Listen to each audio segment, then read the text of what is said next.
জয় নিতাই, জয় শ্রী রাধেশ্যাম। আজ রামনবমী, শ্রীরামচন্দ্রের আবির্ভাব তিথি। তো ভগবান শ্রীরামচন্দ্র দাপর যুগে জন্মগ্রহণ করেছিলেন কৌশল্যা এবং দশরথ রাজার ঘরে। দশরথ রাজার 3 রানী ছিল, আমরা সবাই জানি, কৌশল্যা, কৈকেয়ী এবং সুমিত্রা। তো বড় রানী কৌশল্যার ঘরে শ্রীরামচন্দ্র জন্মগ্রহণ করেছিলেন। রাক্ষস বংশ ধ্বংস করা, ধর্ম সংস্থাপন করা, সাধুগুরু বৈষ্ণবদের রক্ষা করা ইত্যাদি বিভিন্ন কারণে ভগবান শ্রীরামচন্দ্র পৃথিবীতে জন্মগ্রহণ করেছিলেন। বিশেষত তার 2 পার্শ্বদ, ভগবান বিষ্ণুর বা নারায়ণের 2 পার্শ্বদ জয় এবং বিজয়, তাদেরকে অভিশাপ থেকে মুক্ত করার জন্য ভগবান রামচন্দ্র পৃথিবীতে মানবরূপে জন্মগ্রহণ করেছিলেন। কেননা জয় বিজয় তার 2 দাঁড়িয়ে অভিশাপ প্রাপ্ত হয়েছিলেন সনকাদি ঋষিদের কাছ থেকে, যে তোমরা পৃথিবীতে গিয়ে জন্মগ্রহণ করো, শত্রুভাবে হলে 3 বার, আর যদি মিত্রভাবে হয় তো 6 বার। তো তোমরা নির্বাচন করো, তোমরা ভগবানের শত্রু হয়ে যাবে না মিত্র হয়ে যাবে।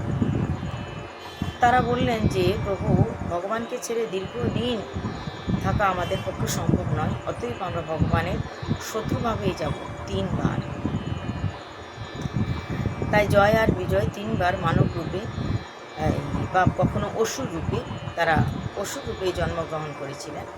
আর সেই সমস্ত অসুরদেরকে মুক্ত করার জন্য বা উদ্ধার করার জন্য ভগবানও ক্রমে ক্রমে এ পৃথিবীতে বিভিন্ন রূপে, বিভিন্নভাবে, বিভিন্ন সময়ে তিনি আবির্ভূত হয়েছিলেন।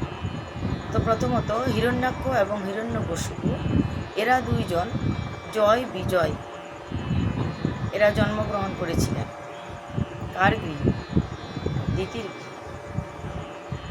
দ্বিতীয় ঘরে তারা 2 অসুর রূপে জয় বিজয় জন্মগ্রহণ করেছিলেন। আর তাদেরকে উদ্ধার করার জন্য ভগবান প্রথম অবতার নিয়েছিলেন কী রূপে? বরাহ রূপে অবতার নিয়েছিলেন। বরাহ রূপ অবতার গ্রহণ করে তিনি হিরণ্যাক্ষকে উদ্ধার করেছিলেন। আর নরসিংহ রূপ অবতার গ্রহণ করে তিনি হিরণ্যকশিপুকে উদ্ধার করেছিলেন। তার পুত্র প্রহ্লাদজি মহারাজকে সিংহাসনে বসিয়েছিলেন।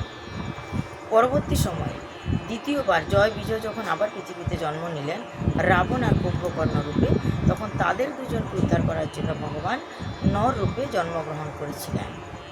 তাই প্রভু তখন রাম রূপে জন্মগ্রহণ করেছিলেন। কেননা রাবণ বর চেয়েছিলেন ব্রহ্মার কাছে, অমর বর, ব্রহ্মা অমর বর দিলেন না। তারপর তিনি বর প্রার্থনা করলেন যেন কোনো দেবতা, কোনো অসুর, কোনো গন্ধর্ব, কিন্নর আমাকে না মারতে পারে। এভাবে অনেক ধরনের করে তিনি বন যখন চাইলেন, সেই সমস্ত বরের ভিতরে কেবল 2টো নাম বলতে তিনি ভুলে গেলেন, একটা হচ্ছে নর, একটা হচ্ছে বানর। কেন? রাবণের চিন্তা ভাবনা ছিল যে মানুষ এবং বানর দুটোই রাক্ষসদের আহার, দুটোই আমরা খাই, রাক্ষসরা খায়, তাহলে আমাদের আহার, আমাদের ভোজন কখনো আমাদেরকে মারতে পারবে না। এই চিন্তা ভাবনা থেকে এই 2 জনের নাম তিনি নেন, আর বাকি সবার নাম নিয়ে বলছে এরা আমাকে মারতে পারবে না। ব্রহ্মদেব বললেন তথাস্তু। যেহেতু বরের এই ফাঁকটা রয়ে গেছিল, নর আর বানর এই 2 জন মিলেই একত্রিত হয়েই কিন্তু রাবণকে বধ করতে পারে, তাই ভগবান শ্রীরাম রূপে অবতীর্ণ হয়েছিলেন রাবণকে উদ্ধার করার জন্য, কুম্ভকর্ণকে উদ্ধার করার জন্য, সীতাকে উদ্ধার করার জন্য, ধর্ম সংস্থাপন করার জন্য, নারীর সম্মান পুনঃপ্রতিষ্ঠা করার জন্য। আগামীকাল সেই দিন, রাম দরবারের দিন, রাম রাজত্বের দিন। আগামীকাল আমরা সবাই এই উৎসব পালন করব। ভগবান শ্রী রামচন্দ্র যদি সেই রাম রাজত্ব প্রতিষ্ঠা করে না যেতেন, তাহলে এতদিনও হয়তো অসুরে পুরো পৃথিবী পরিপূর্ণ হয়ে যেত। অসুর বা রাক্ষসদেরকে ধ্বংস করে গিয়েছিলেন বলে এখনও আমরা এত নিরাপদে বসবাস করছি, বা পৃথিবীতে মানুষের বসবাসের উপযুক্ত রয়েছে। তাই শ্রী রামচন্দ্রের কৃপাতেই আমরা এতটা ভালো আছি, ধর্মকে আঁকড়ে ধরে বেঁচে আছি। তাই আসুন সেই রামচন্দ্রের শুভ জন্মদিন আজ আমরা সবাই সেই জন্মদিন পালন করি, উৎসব করি, আনন্দ করি, রামলালার অভিষেক করি। দুপুর 12টায় রামলালার জন্ম হয়েছে, তাই তার অভিষেক করি এবং দশরথ রাজার বিয়ে যেভাবে নন্দ উৎসব পালন হয়েছিল, সেভাবে আমরাও সবাই মিলে আনন্দ করি, শ্রীরামলালার জন্মদিন পালন করি। জয় নিতাই, জয় শ্রী রাধেশ্যাম।